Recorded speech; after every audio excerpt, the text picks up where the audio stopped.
വസാദഹു ബസ്തത്തൻ ഫിൽ ഇൽമി വൽ ജിസ്ം.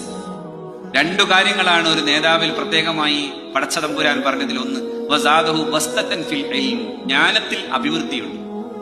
അതോടൊപ്പം തന്നെ ആകാരത്തിലും അഭിവൃദ്ധിയുണ്ട്. ജിസ്ം, ആകാരത്തിന്റെ സൗഷ്ഠവും നമ്മൾ ആലോചിച്ച് നോക്കിയാൽ, ശിഹാബ് തങ്ങൾ ഏതെങ്കിലും ഒരു സദസ്സിൽ നിൽക്കുന്ന കാഴ്ച കണ്ടാൽ അവിടെ ഇരിക്കുന്നത് പ്രധാനമന്ത്രിയോ ലോകത്തെ വലിയ ഭരണാധികാരിയോ ആരുമാകട്ടെ, മഹാനായ സയ്യിദ് മുഹമ്മദ് അലി ശിഹാബ് തങ്ങൾ എന്ന് പറയുന്ന ആ ശിരസ് ഉയർന്നു നിൽക്കുന്ന കാഴ്ച നമ്മൾ അഭിമാനപൂർവ്വം കണ്ട എത്രയോ നാളുകൾ നമ്മുടെ മുമ്പിലുണ്ട്.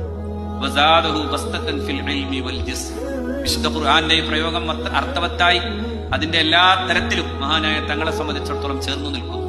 കാരണം വൈജ്ഞാനികമായി തങ്ങൾ വലിയ ആളായി, പരമ്പരാഗതമായ ദർസി സംവിധാനത്തിലൂടെ പഠിച്ചു, നല്ല അറബിയിൽ സംസാരിച്ചു, നല്ല ഇംഗ്ലീഷ് ഭാഷയിൽ സംസാരിച്ചു. ജാമിഅ നൂരിയ അറബിയയിലെ പ്രധാനപ്പെട്ട അതിന്റെ സമ്മേളന നഗരിയിൽ നിന്ന് മഹാനായ തങ്ങൾ പ്രമുഖരായ അറബികൾക്ക് സ്വാഗതം പറഞ്ഞ അതേ ശ്വാസത്തിൽ പ്രഗത്ഭരായ അംബാസിഡർമാരായി വന്നിട്ടുള്ള മറ്റു വിദേശ പ്രതിനിധികളെയും കൂടി ഇംഗ്ലീഷിൽ സ്വാഗതം ചെയ്യുന്ന അത്ഭുത കാഴ്ച നമ്മൾ പലപ്പോഴും കണ്ടു. പക്ഷെ ശിഹാബ് തങ്ങൾ എന്ന നിറകുടം ഒരിക്കലും തുളുമ്പിയില്ല. ശിഹാബ് തങ്ങൾ സൗമ്യമായി തന്നെ നടന്നു. ഈ ഉമ്മത്തിന്റെ കാവലാളായി, സമൂഹത്തിന്റെ നേതൃത്വമായി, സമൂഹത്തിന്റെ മുഴുവൻ വഴിയിലും ശിഹാബ് തങ്ങൾ എന്ന് പറയുന്ന ജീവിതത്തിന്റെ സ്നേഹസ്പർശം ഒരു നിലാവായി പരന്നു നിൽക്കുന്ന കാഴ്ച നമ്മൾ കണ്ടു. അതിനു കാരണമായത് പുണ്യനബി സ്വല്ലല്ലാഹു അലൈഹി വസല്ലമയുടെ പരിശുദ്ധ ജീവിതം. അതാ കുടുംബത്തിന്റെ പാരമ്പര്യത്തിലൂടെ നമുക്ക് കാണാൻ കഴിയുന്ന പോലെ അത്രമേൽ സൗമ്യവും വശ്യവുമായിരുന്നു തങ്ങൾ.